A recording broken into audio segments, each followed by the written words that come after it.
எங்க ஒரு பொண்ணு டிவி பாத்துக்கிட்டு இருக்கப்ப நியூஸ்ல சீரியல் கில்லர் ஒருத்தன் தனியா இருக்க பொண்ணுங்களை எல்லாம் கொலை பண்ணிட்டு இருக்கான்னு போட்டுட்டு இருக்காங்க.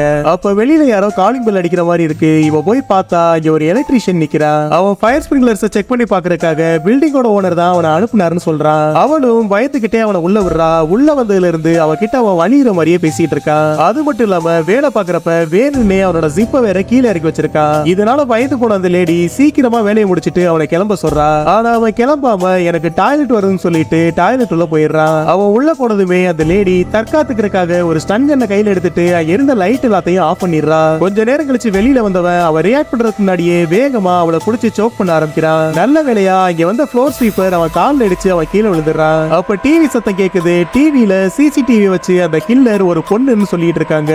அப்படியே அவனோட பாத்தப்ப காட்டுறாங்க. பார்த்தா அவ ஆல்ரெடி அங்க ஒரு பாடியை முக்கி வச்சிருக்கா. அப்பதான் அவனுக்கு மாட்டினது அவன் இல்ல அவன் தான் புரியுது.